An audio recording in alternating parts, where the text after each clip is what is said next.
All right, guys, getting ready for Friday's workout. We have snatch balance in the strength. And so we're going to do a few things to get ready for that specifically. We're going to start with some squat therapy against the wall. So we'll split the class into two groups. Half the group will hit 15 squats against the wall. The other half, 15 squats with PVC inside the bays of the rig. So what they're going to do is they're going to line their feet up with the front of the edge of the foot of the upright. Get their hands out against the rig, straight arms, and then squat down and test how deep they can go. If they're able to get a very comfortable full squat there, narrow the grip up, and then take note of where that grip's at, because we're going to come back and retest that. We're going to get out on the floor after both groups have done both, so 15 reps each, 30 total. And no need to rush the tempo on those. Get out on the floor, open the hips up, we're into some lunges, some curtsy lunges, some Cossack squats. And then focus on the calf. So calf raises 3 directions: toes forward, out and in. The foot pedal stretch I really like from the downward dog position, where you cross over a foot and stretch out the calf that way. Any other creative calf stretches that you want to throw in there. I actually got some calf stretchers. You'll see them in the gym. They're kind of by the GHD machines, the wood looking things. Those are awesome. Just standing calf stretch against the rig or the wall. Let's get the calves super loosened up. And then foam rolls would also be appropriate here if you want to get those on people. And rolling out the calves. Then we're going to go back and retest 15 reps on each. Squat therapy against the wall, squat therapy inside the base of the rig with PVC, and then just see if we've made some progress there. After that, we're going to get empty bars in people's hands, do a bunch of behind the neck work because a lot of people are uncomfortable with that. So we really want to loosen that up. So we'll just do a bunch of behind the neck push presses, warm up this snatch balance, warm up the technique for it. For people who are not understanding it, I think sometimes it's helpful to talk about it in terms of a jerk, because it's really just a wide grip behind the neck jerk. And so that might be helpful. As far as depth is concerned, we're doing 5x5. So I would say it's appropriate to begin in a power jerk where you're not going all the way down, and then slowly in the 5 reps, get yourself lower and lower and lower and lower.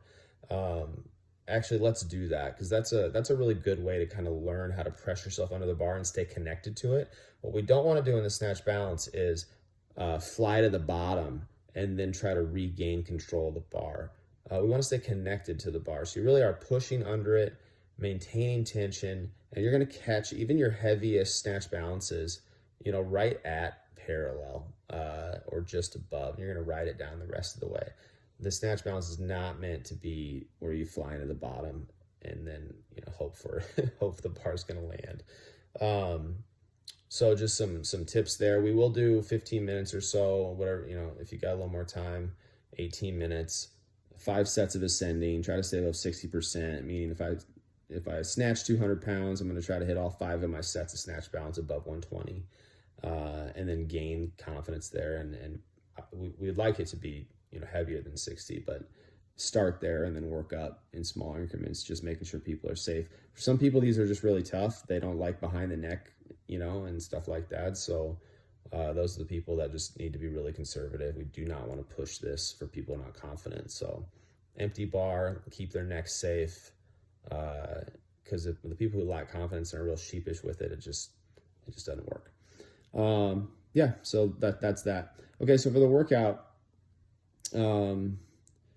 we've got 12 single arm snatches, 12 step ups, 12 snatches, 12 hand release push-ups, 12 bent over row with each arm, so 12 and 12, 24 there, and then we'll go back through. And we're taking a full 2-minute break in between. So that really does allow you to push the intensity here. The step-ups can be fast. The snatch is unbroken. You're going hard you're going hard through this whole thing. And then you can finish strong because you do have a full 2 minutes rest for this. And so it's just a bunch of dumbbell work. I think it'll be a really good workout. My only question is for people who did a ton of pistols on Wednesday, if they're going to feel like doing all those step-ups. But definitely can scale that to a 20-inch for people who are sore from the step up, or you could probably, if people are the quads are real sore, you could turn into a lunge and potentially activate some different musculature there. But yeah, pretty straightforward on the movements. Make sure people are doing the hand release.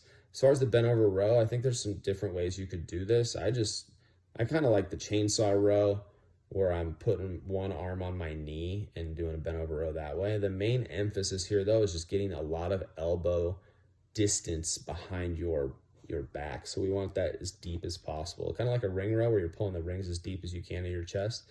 For this one, we're gonna just get our elbow as far as we can behind our body, but we're gonna limit rotation. We're not doing a ton of rotating here, but we're also not gonna make it super strict. It's a WOD, we're going fast. We're trying to get some power behind that thing. So we're gonna not overly rotate, but also not be too strict on it. That's all I got. I think it should be a good little workout. Make sure people are not fudging the 2 minutes rest. If people feel like that 2 minutes rest is just, they don't know what to do with themselves, then they should have gone harder on the step ups and the snatches. I really think if you push hard on that whole thing, you'll welcome the 2 minute rest. All right, that's it. Have a great Friday.